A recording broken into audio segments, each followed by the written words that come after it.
As we come to a close for the pantry challenge, I'll show you what meals we have prepared for the last week of February. And today is the 28th, Saturday, February 28th. So tomorrow starts March 1st. And I'm very excited to look through the budget and see how much we actually saved for February. January was much easier for us. We had the holiday food left over. That made it a lot easier. February was more challenging.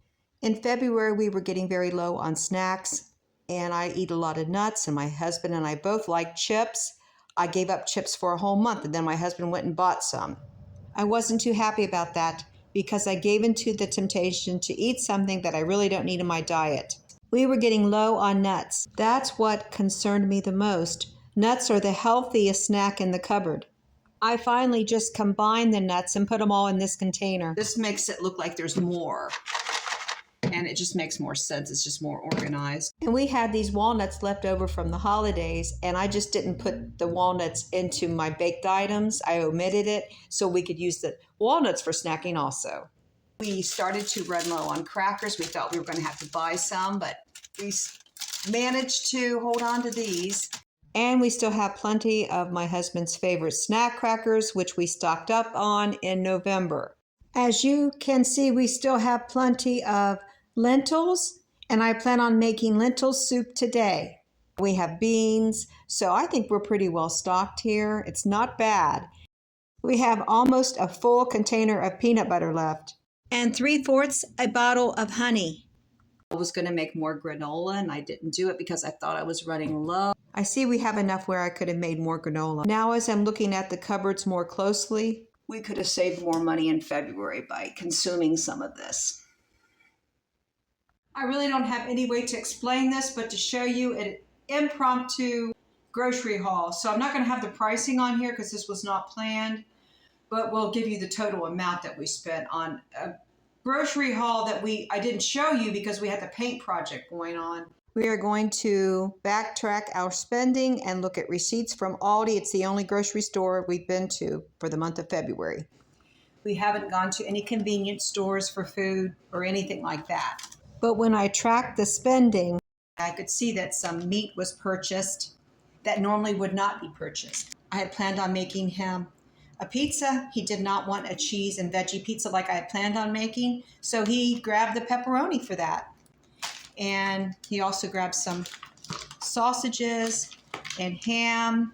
I saw it was in the cart at Aldi. We went there originally to purchase dairy and vegetables and fruits, and ended up with some other foods. The total amount that we spent on grocery food for the month of February. We did a trip to Aldi in early February. That was $44. And then in mid-February, it was $69. That comes to a total of $113. Our grocery budget is $300 a month. That means we saved $187. We didn't do as well as we did in January, but that's okay. We saved some money. That money will go directly into our savings.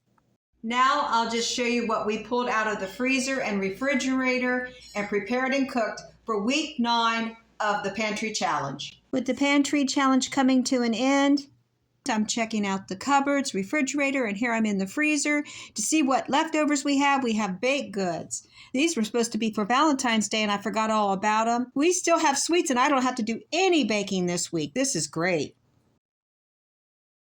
Here we have pumpkin bread that is great for breakfast. Chocolate chip bars, and zucchini brownies. So I'm so glad I froze these because I have a busy week. Lots of housework this week.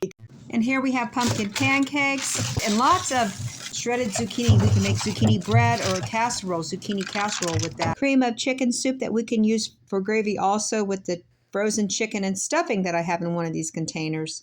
Chicken soup with vegetables. I thawed it out a couple days ago, so we need to eat that for lunch.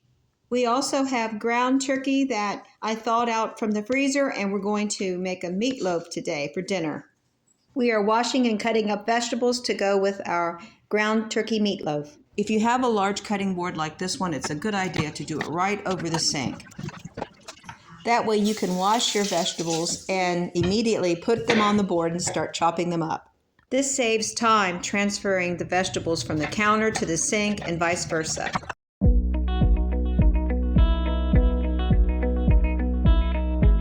Now the vegetables are prepped ahead of time and onto the parchment-lined sheet pan. We are making a glaze consisting of oil, vinegar, brown sugar, garlic powder, a little bit of oregano, salt, and pepper. Because I'm running low on avocado oil, I'm being very conservative here instead of drizzling it. And I could have mixed it up in the bowl, but the bowl was overcrowded with the vegetables. Here we've gathered the ingredients to put the meatloaf together using ground turkey, beaten eggs, dried parsley and sage, cracker crumbs, and chopped onion. Mix all that together with some ketchup and use a large spoon, or you can use your hands if you like. And then spread the meatloaf mix into a loaf pan sprayed with nonstick cooking spray. And we like to glaze the meatloaf with ketchup before and after it bakes. But you can skip this step if you are going to be using a gravy with the meatloaf. And we are baking the vegetables and meatloaf in a preheated oven at 350 Fahrenheit for 50 minutes, turning the vegetables over halfway through the baking process.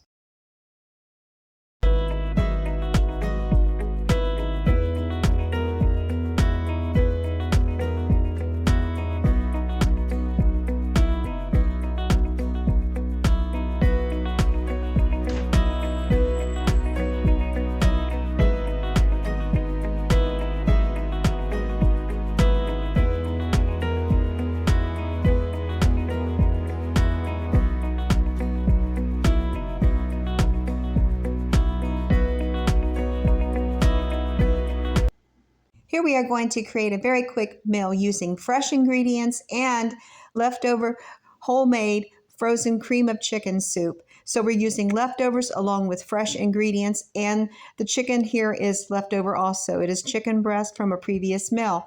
So we're going to combine these. We're going to make a delicious soup. But the first thing we need to do is to steam the broccoli, and quite a bit of it. I may have some left for a side dish, maybe not. We'll see how this goes.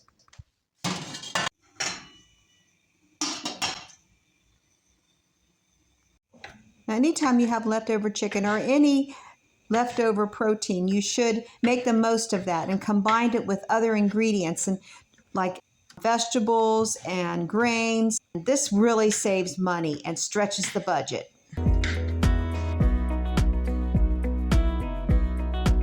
Then when you add liquid to a condensed soup, roux, or gravy, you are increasing the amount of food that you can feed your family.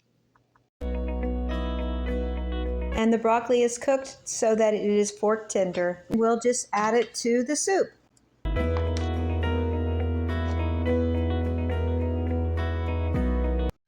Today is March 1st. The pantry challenge is over, but my cupboards and my refrigerator still have plenty of food. Let's cook up some healthy and delicious meals. The best use date on the graham crackers, 2025. I need to use up the opened package. These two little oranges are going bad. The other oranges don't look too bad, but I need to use up these oranges. Coconut is left over from the holidays, and I need to use that up. We have half a banana. My husband will prefer a banana instead of coconut in his parfait. I'm going to make parfaits. Somehow we ended up with an extra carton of yogurt. We have 4 altogether, so we need to use some yogurt up. We have this red pepper that's getting old and scallions that have seen better days. I need to make an omelet for breakfast, and that will be very healthy and delicious. And the lentil soup I didn't make yesterday, I need to make today. This will be my first time making lentil soup, and I believe it will be good with some carrot and celery. I only have 1 large carrot left, and it has seen better days too. Danny doesn't like lentils, so I'll make fish for dinner for him. We'll cook some tilapia, and I need to do something with a sweet potato. Yeah, I need to clean that really good and maybe bake some sweet potatoes to go with that fish. And we have leftover salad from 2 days ago that I need to use up also. Now I'm just going to get creative with the parfaits. I'm going to make my husband's like a banana split. And mine I'm going to use coconut and oranges. He likes strawberry yogurt and vanilla yogurt. I prefer just vanilla yogurt, but I'm using these raspberries that were in the freezer. They're originally from the garden, and I just microwaved them for like 20 seconds, and I'm going to build up his banana split. And as you can see, I'm using graham cracker crumbs between the parfait layers to add crunchiness. My husband has a big sweet tooth, so I topped his parfait with chocolate chips and sprinkles. And for our breakfast protein, I made a red pepper omelet.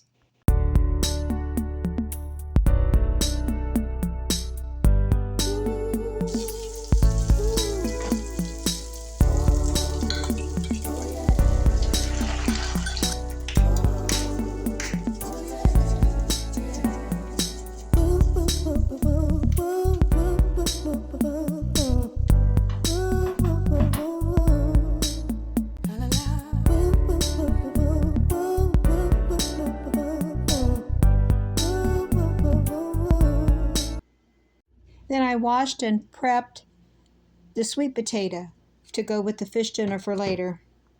The sweet potato is so large we are able to get 2 side dishes out of this. Actually, I'm going to use the sweet potato that's chopped up for a roast beef hash within 2 days. The tilapia is frozen and will take quite a while to thaw out in the sink. Now I'm ready to start cooking the lentils. I'm going to add some olive oil in the pan. Heat it up. We have a beautiful array of chopped veggies, including the red pepper, and we're using celery, carrot, and onion, of course. And then we have a scallion from the onion that was getting old. It was growing as scallion, so I just washed it. We're going to use that as a garnish. But we have garlic, fresh garlic that I just minced up. After I sauteed the vegetables, we added the garlic and a can of diced tomatoes. My lentils, I washed them. I'm going to add the lentils. And 6 cups of vegetable or chicken broth. Cumin, pepper. I'm not going to add any salt yet. I was going to add garlic salt. I'm not going to add it till after I taste it. One more ingredient, which is apple cider vinegar or white wine vinegar. This soup did call for a lot more vegetables that I'm putting into this, but I think it will be fine. We have tomatoes. And it called for fire roasted tomatoes, and it also called for kale. The kale in the garden finally dried out and died from the cold weather. So once this starts to boil, I'm going to turn it on simmer and cover it and cook it for 25 to 30 minutes. The lentil soup is boiling. I'm going to turn it down to a simmer and put the lid on it. While the soup is cooking, I'm getting ready to fry the tilapia. I'm using the rest of the olive oil.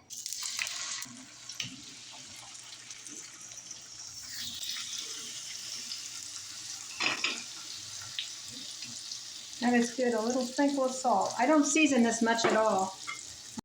And pepper. I'm probably adding more pepper than salt. We season it on the other side and the fish is almost done. It only takes a few minutes on each side.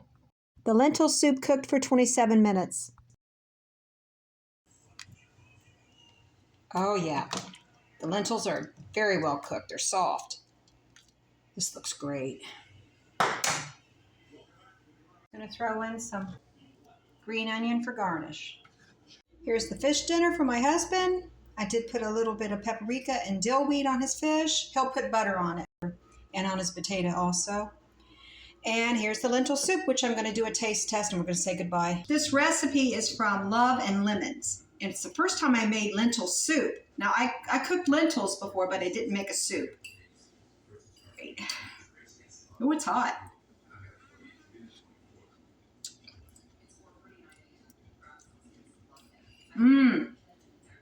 I love cumin. I try not to put too much. My husband said he would try it, but I may have put too much cumin. Oh well, it's good. It would be good with sour cream and cheese also. We could doctor it up. You can doctor it up any way you like. It tastes like vegetable soup with lentils. That's exactly what it tastes like. Best part about it is it's healthy. That gets a 2 thumbs up for being healthy. And it's a pantry item that you can store in your cupboard or your pantry for a very long time. So we were able to use up quite a bit of food today. I want to give a thanks to anyone who has subscribed to my channel. If you haven't subscribed yet, please like, subscribe, and share. And we'll see what March brings us. I'm sure we'll have lots of recipes to share, but we will need to get outside as spring approaches, enjoy the nice weather, and get out and start tilling the garden. God bless each and every one of you. I'll see you on the next one.